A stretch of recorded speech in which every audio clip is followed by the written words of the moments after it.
ब्रह्मा गुरु विष्णु गुरुदेव महेश्वरः गुरु साक्षात् परम ब्रह्मा तस्मै श्री गुरुवे नमः।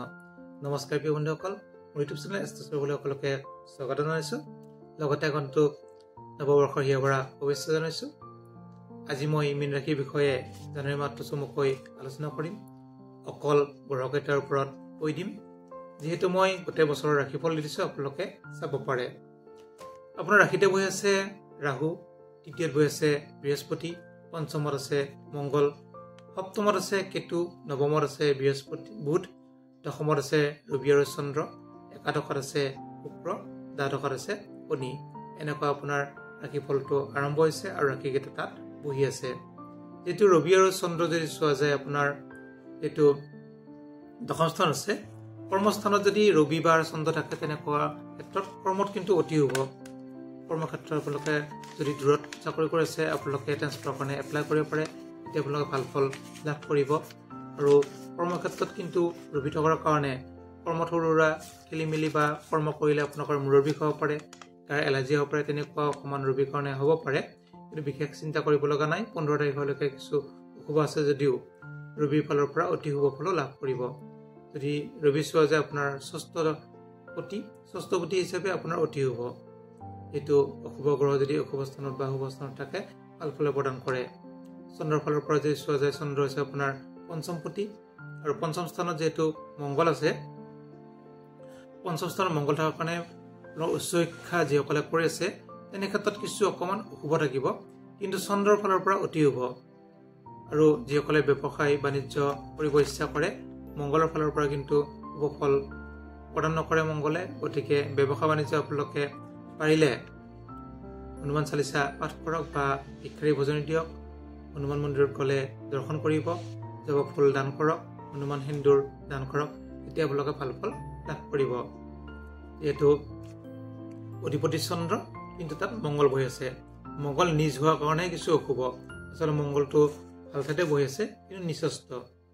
যদি চোৱা যায়, বুধ যিহেতু নৱম স্থানত বহি আছে, নৱম স্থানত যদি শুভ গ্ৰহ এটা বহে, অতি শুভ ফল প্ৰদান কৰে। ভাগ্যত অতি শুভ, আপোনালোকৰ ভাগ্য ক্ষেত্ৰত শুভ ফল লাভ কৰিব। যিসকলে চিকিৎসা ক্ষেত্ৰত ধৰক চাকৰি কৰি আছে, নাইবা চিকিৎসা ক্ষেত্ৰত এপ্লাই কৰিছে, বা তেনে ক্ষেত্ৰত যদি কৰ্মত এপ্লাই কৰিছে, তেতিয়া ভাল ফল লাভ কৰিব। আপোনালোকে কৰ্মৰ প্ৰাপ্তিৰ যোগ দেখা যায়। ভাগ্য ভাল হ'লে কৰ্মটো অতি শুভ হয়।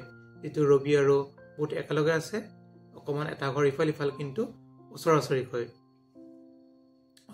থকাৰ কাৰণেও ৰবি আৰু বুধ দুটা অতি শুভ ফল প্ৰদান কৰি আছে। আপোনাক ভাগ্য উদয় হ'ব। এইটো সপ্তমপতি। বিবাহৰ ক্ষেত্ৰত আপোনালোকৰ আগবাঢ়িব পাৰিব।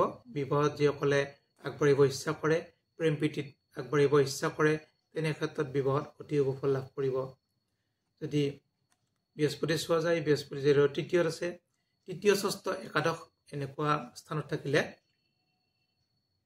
আৰু বৃহস্পতিয়ে বহুত ভাল ফল প্ৰদান নকৰে। গতিকে বৃহস্পতি কিছু অশুভ ফল প্ৰদান কৰি আছে। যিহেতু আপোনাৰ ৰাশিৰ অধিপতি হিচাপে বৃহস্পতি কিছু অশুভ।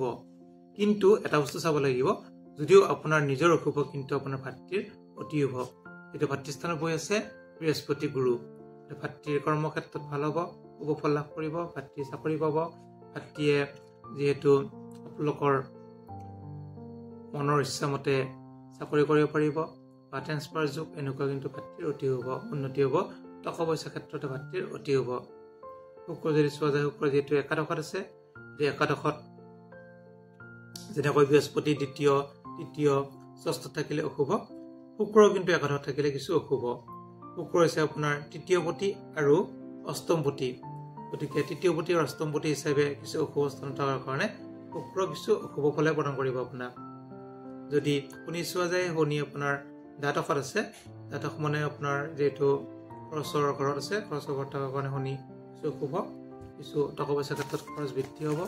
চাহ-চুতিও চলি আছে, পাৰিলে শনিৰ প্ৰতিকাৰ কৰিব, ভাল ফল লাভ কৰিব। ৰাহু যিহেতু আপোনাৰ ৰাশিতে বহি আছে, ৰাশিত ৰাহু বহাৰ কাৰণেও কিছু কঁকালৰ বিষ, গাৰ বিষ আৰু কিছু ক্ষেত্ৰত পেটৰ সমস্যা হ'ব পাৰে। আৰু সপ্তমত যিহেতু কেতু আছে, আৰু সপ্তমপতি হৈছে বুধ।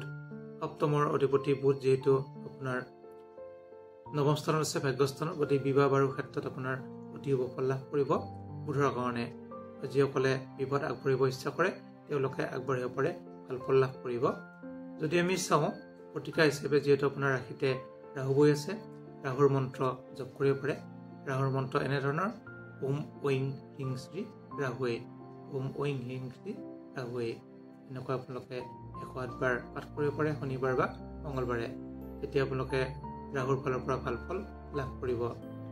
আৰু যদি চোৱা যায় প্ৰতিকাৰ হিচাপে আপুনি মংগলৰ সৰু সুৰা প্ৰতিকাৰ কৰিব পাৰে।